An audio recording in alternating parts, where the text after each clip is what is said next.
הגר, הילה, טל שרה, מיכל, קרני, אופיר ותמר. רק בנות 20 פלוס מינוס, אבל הטנקיסטיות האלו והחברות שלהן לפלוגה עשו ב7 באוקטובר היסטוריה. הנשים הראשונות בישראל, כנראה בעולם כולו, שלחמו בקרב שריון. קרב הרואי שבו הרגו עשרות מחבלים והצילו קיבוץ שלם. בצילום הזה, שמתפרסם כאן לראשונה, רואים את הטנק של קרני, מפקד את הפלוגה, פורץ בסערה את השער של קיבוץ חולית, בדרכו לטהר את הקיבוץ ממחבלים. יום הקרב שלהם מתחיל בבוקר של שמחת תורה, 7 באוקטובר.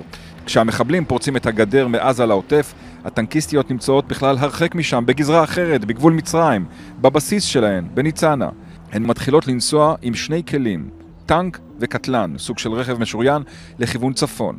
הטנק דוהר באופן מאוד יוצא דופן עשרות קילומטרים על כביש 232 בדרך ליישובי עוטף עזה.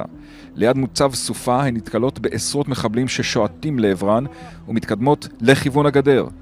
בגדר המערכת של רצועת עזה הן מבחינות באותו פתח ענק שיצרו המחבלים ומשאירות שם טנק אחד לשמור. הטנק של מפקדת המחלקה שקד שמונע מעכשיו מהעזתים להמשיך ולעבור דרכו לכיוון עזה או לכיוון ישראל. שאר הלוחמות ממשיכות לקיבוץ חולית. במקביל מיכל, מפקדת המחלקה, יוצאת עם הטנק שלה לסייע בקרב בקיבוץ סופה. במשך 6 שעות הן נלחמות לצד לוחמי לוטר אילת, שלדג וסיירת גולני. פוגעות בעשרות מחבלים, מנקות את הקיבוצים מרוצחים.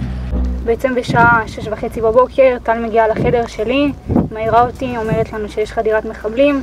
לא באמת מבינים את גודל האירוע. צמצמנו לכיוון צפונה, ליישוב סופה. שם בעצם ראינו את ההתקלות הראשונה, האכזרית שעלתה על מטען עם פצועים בחוץ בהכרה. מפקדת הכוח שלנו, המ"פ, עלתה לגג של הקטלן, תפעלה את המקח ובעצם דרכה אותו. כשהגענו לסופה, שם ראינו את האכזרית מרוסקת על הרצפה עם הפצועים בחוץ, אז שם נפל לי הסימון שאנחנו באמת בלחימה, וששומעים אש מסיבית מסביבנו ואומרים לנו שזה מחבלים. שם אני קיבלתי תמונת מצב שבאמת נכנסנו למלחמה. אני יושבת בנהג, לא יושבת בקטלנית, שזה מערכות הירי של המקח. אף אחד מאיתנו לא יודע איך להשתמש בקטלן. זו מערכת שאף אחד, זו הסמכה שצריך לעבור בצבא, אף אחד מאיתנו לא ידע. בשלב הזה, תוך כדי הלחימה, כשהן נתקלות בעשרות מחבלים ומחסלות אותם, מפקדת הפלוגה סרן קרני מקפיצה לזירה טנק נוסף, טנק שלישי. יוצאת להתקפה, יש מקלעים לוודא השמדה על כל מה שנמצא במרחב. ואם חשבנו שה50 מחבלים זה כאילו כביכול הסוף, זה רק ההתחלה, ומשם התחיל לגלגל כבר ידיעות על חולית. אנחנו מבינים שככל הנראה שם בני ערובה, מחבלים בתוך היישוב. אני האחור בגדר לא יוצא לי מהראש, אני משאירה שם את הטנק של המפקדת מחלקה, ואני אומרת לה, לא משנה מה שמגיע מאותו ציר, את יורה. כמה שעות נלחמתן ברציפות? בסביבות 17 שעות. בתוך הטנק? כן. הטנקיסטיות שהגיעו עם הטנקים שלהן בעצם שברו את ההתקפה. בשתי המקומות שהטנקים נתקלו ממש באש המחבלים, מחבלים ברובם חוסלו ומי שלא פשוט ברח כי הוא הבין שאין לו סיכוי, והבנות בתוך הטנקים, הלוחמות, עם 3 טנקים בשלב הזה של ההתקפה נלחמו בצורה נהדרת.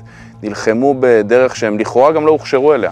ביצעו ירי בתוך יישובים ישראלים, נסעו על כבישים, ואני חושב שבזכות הפעולות האלה במרחב הזה נמנעה התקפה גם דרומה יותר. כל יישובי חבל שלום, החלוציות, לא הגיעו אליהם מחבלים בזכות ההגעה של הכוחות מחטיבת פארן והטנקיסטיות שהיו כל כך משמעותיות בשלב הזה של ההתקפה. זה בעצם קרב השריון הנשי הראשון בצה"ל. זה סוג של קרב היסטורי מה שעשית. אז מה? מה זה משנה? המחבלים יודעים שהיה בנות בטנקים? לא.